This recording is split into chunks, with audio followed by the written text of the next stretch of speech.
n'était pas biblique. Ce n'était pas écrit. Et comment que vous lisez les soleils? Il y a déjà entendu.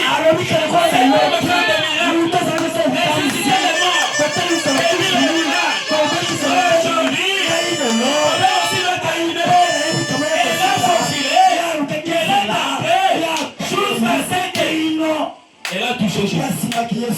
Et Dieu vous bénisse. Et frère Branham me dit, elle a contourné le côté-ci. Elle est allée dans l'assistance. Elle est passée entre les genoux d'un tel. Et ainsi de suite. Jusqu'à ce qu'elle est arrivée à le toucher. Et elle est rentrée. Elle est allée dans l'assistance.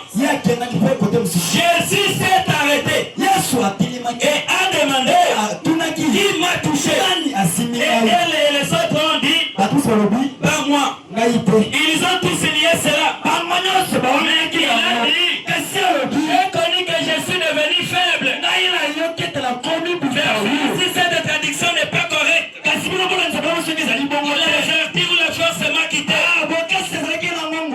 Voyez, quel est le fait? Cette femme-là, qu'est-ce qu'elle a fait?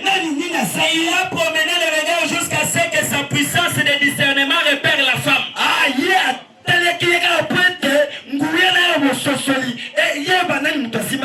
elle était? Il a dit, la foi t'a sauvé. Et elle est venue, il s'est prosterné à ses pieds. Et c'est tout cela.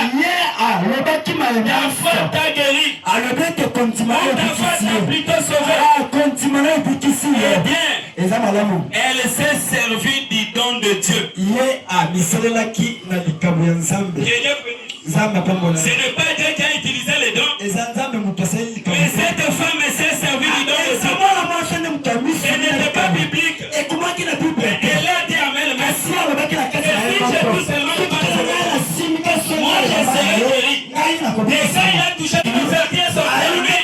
Et Jésus s'est senti faible. Une seule personne. Jésus s'est senti faible. Dans le ciel d'aujourd'hui, un homme qui reçoit 70 visions à la minute. Que Dieu vous bénisse. Que Dieu vous bénisse. Mais quand Lazare était mort, Dieu avait montré l'avance à Jésus. Et l'avance, comment il s'en irait et s'abstiendrait tant de jours jusqu'à ce que Lazare soit mort. Et au jour indiqué, il avait fait pour son corps en décomposition. Alors il était tout ce temps-là. Dieu lui avait montré cela. En effet, il a dit à la tombe, je te loue, Père, de ce que tu m'as déjà exaucé. Il savait ce qui allait arriver. Et c'était Dieu qui utilisait son nom. Mais la femme, c'était la femme qui utilisait le nom de Dieu. Parce que ça n'était pas écrit. Elle n'avait pas eu une vision. Mais elle est sortie en elle. Et si je touche seulement le nom, je serai guéri. Mais quand Dieu avait utilisé son nom, il a montré cela d'abord. C'est pour cela. Ils l'ont appelé. Il était ici à Massy. Oh, ton frère Lazare est mort.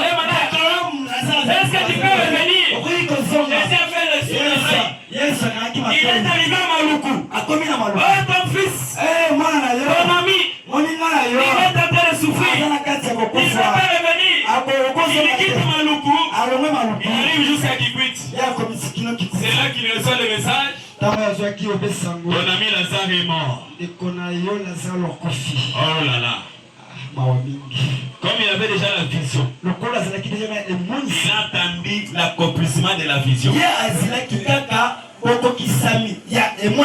a suivi les détails de la vision. Et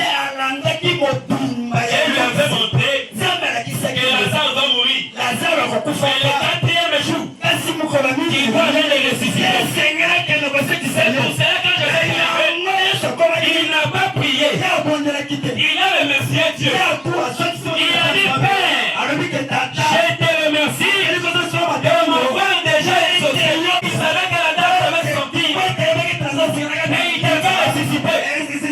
C'est pour ça qu'il a dit, ôtez seulement la pierre. Ôtez l'incrédulité ce matin.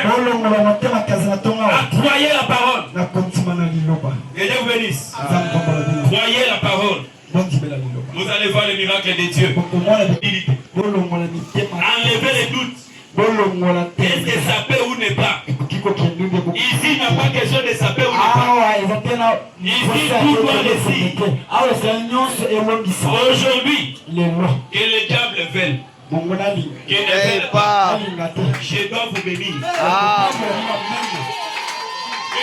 Amen, amen, amen. Le bonhomme dit, regardez